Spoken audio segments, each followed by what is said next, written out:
Alright, welcome back to the channel, everyone. The moment everyone and their dog has been waiting for. Jon Jones officially retires from the UFC. The streets are celebrating. Everyone's going off fireworks. You look at any comment section, they're all like the sparklers. Woo, everyone's celebrating, yay! And I agree, like, it is great, and I'm very happy because it's about time. However, it is bittersweet, and I don't know, it just feels kind of hollow to me because, I'll explain. Dana White announces the GOAT of the sports retirement. So this is what he says. Jon Jones called us last night and retired. Jon Jones is officially retired. Tom Aspinall is the heavyweight champion of the UFC. And that's the thing.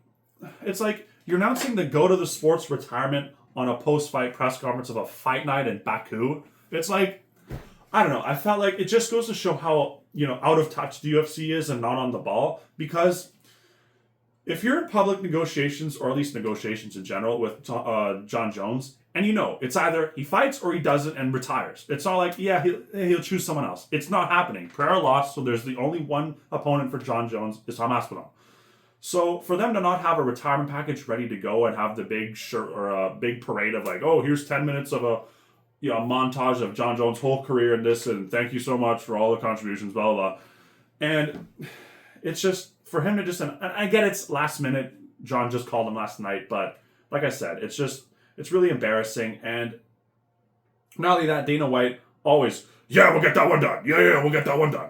And it just goes to show every time he was asked by this, like, he would announce, or he was asked at a post-fight press conference, and then, a few months later he's asked, and it's like, little by little, his confidence level goes down. And not only that, the big thing about this is that, as well, Dana White's like, yeah, we'll make it up to Tom. How, bruh? By giving him a $50K bonus, a 12-12 bonus. You know what I'm saying? Like, the UFC is just so out of touch. Like, you could play that Hall & Oates song. You're out of touch.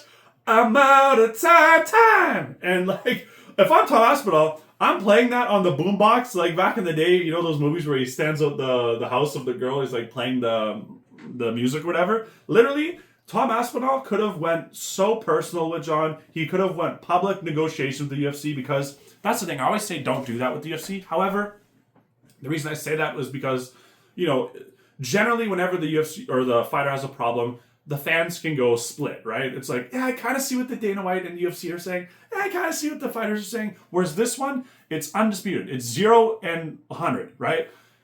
No one can say, yeah, it's sick that Jon Jones is not defending the belt against the rightful contender. Yeah, that's awesome. Like, yeah, total respect. The GOAT. No one's saying that. So there would be literally no one to oppose Aspinall unless you're rage baiting.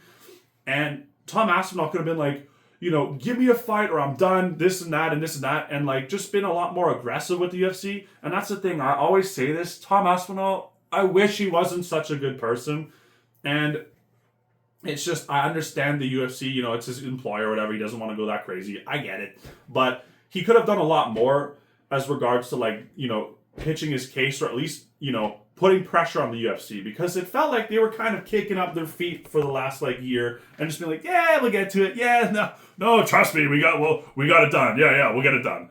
And if I'm the UFC and I'm the brass, right, this is what I'm doing. 2 things for Tom Aspinall. Number 1, the fight that he had against Curtis Blades, the second one, when he defended the interim, to me, that's an undisputed title defense. Because Jon Jones is the most disputed heavyweight champion on the planet.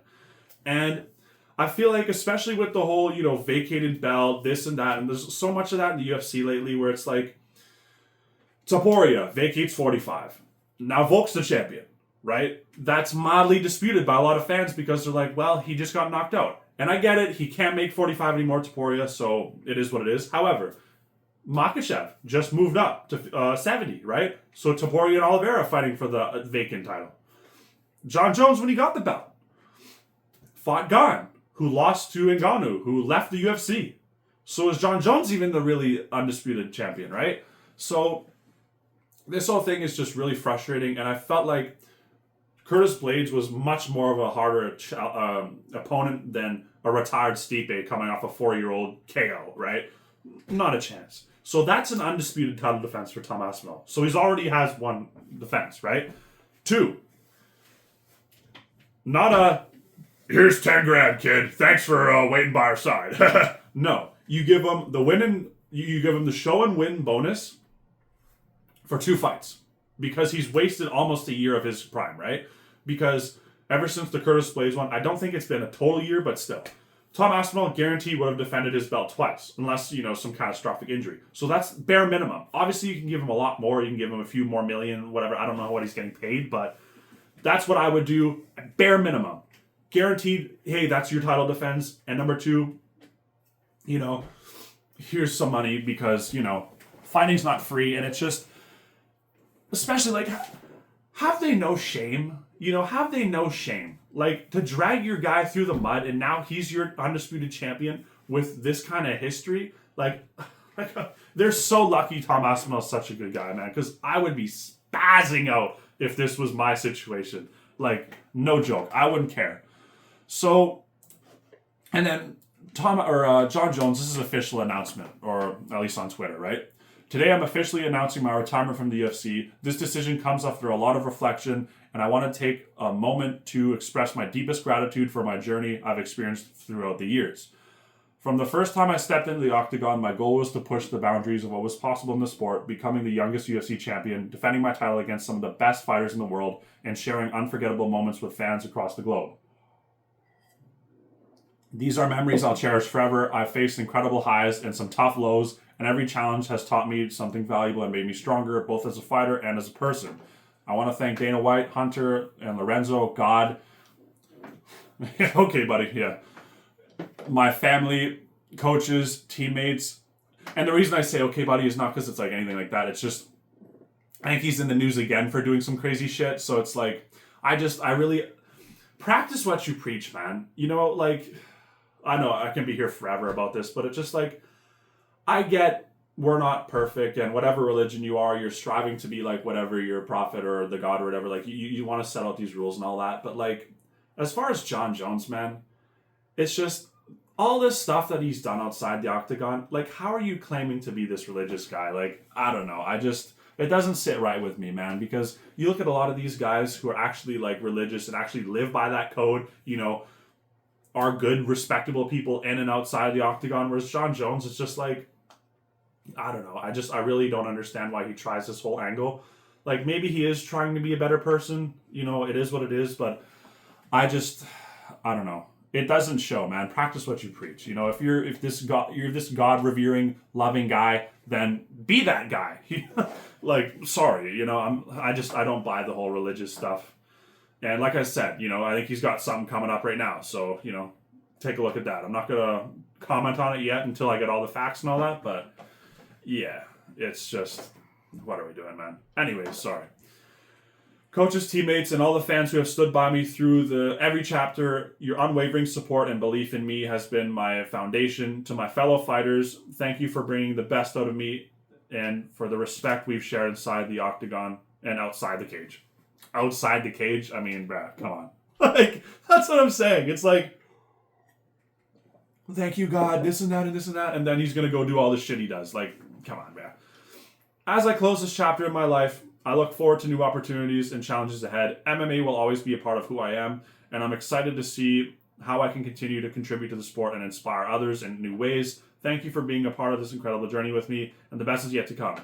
And what's funny about this, too, is that a lot of people were throwing this into AI thing, and it's it came back as AI generated. So it's you're not even writing something from the heart, and it's oh my God, this guy. Yeah, I'm a really good person, religious man, and then boom, take a look at the news. And then you go, yeah, thank you for all this time and all this support from the fans. Here's some ChatGPT bullshit. I don't know, man. It's just, I feel so bad for Aspinall and everything, and it's just, like I said, it's good that he has the belt, but it's just man, and all the casuals will be oh, you didn't win it, John, so you're not actually the champion. So, it's just, the UFC has so much work to do, especially the heavyweight division in general, but yeah. Then, so Dana White, after the press conference, I don't know where he is right now, but then the guy asks, so, do you think I'll come out and ask you, do you think he's ducking Tom Aspinall? And Dana White's no. John Jones, I've said it a million times. I'll say it again. He's never ducked anybody. okay, so the guy who you're supposed to fight for the undisputed champion, because that's the thing, it's not like it's McGregor where it's just like, oh yeah, these guys just want me for money. No, you are the champion, and you say, yeah, the interim champion, yeah, he just doesn't do anything for me. He's just a loudmouth. I don't care to defend it. But that's not ducking.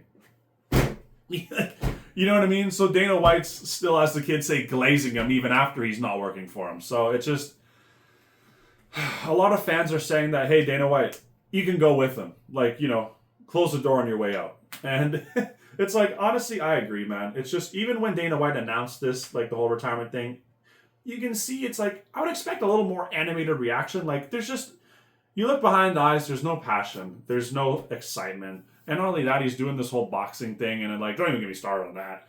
Like, you're literally putting no effort into the UFC, and then the guy's like, yeah, I see how you didn't fuck off with the UFC recently. I get he's probably the best promoter, but that was, 10 years ago. Nowadays, he's just drifting by, doing less than the bare minimum, and for whatever reason, they want him to promote the boxing, which I don't get it, but it is what it is. So now he's even less dialed in on the UFC. So, I don't know. I agree.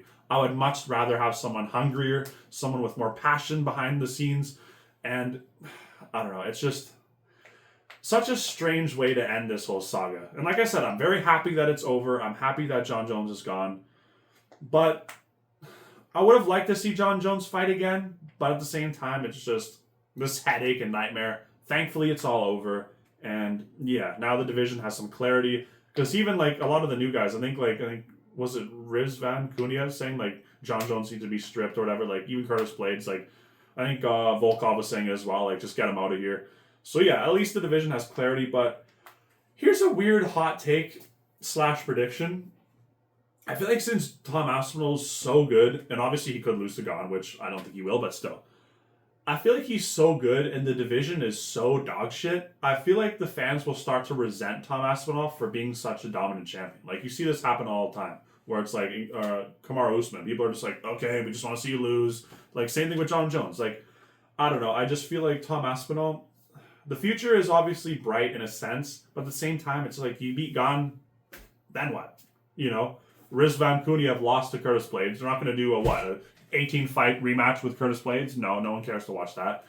And there's no personalities in the heavyweight division to even start something with Tom Aspinall. Tom Aspinall's too respectful, so I don't know. I just hope he's active. I hope he gets out of this sport clean and uninjured, or at least relatively uninjured.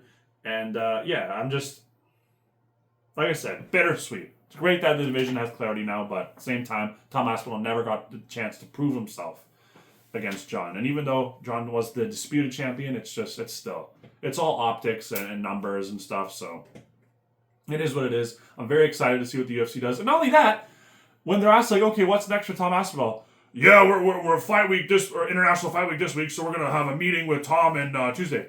How the fuck do you not have anything ready to go? Like, I can be here all day. Thank you for watching. Like and subscribe, and yeah, I'll see you on the next one, man. Because how do you not have something ready to go? Like, you knew that Aspinall, if he wasn't going to fight Jon, like, you know what I'm saying? Like, the UFC is just like, bruh, like, I don't get it, man. Whatever. Like and subscribe. See you guys on the next one.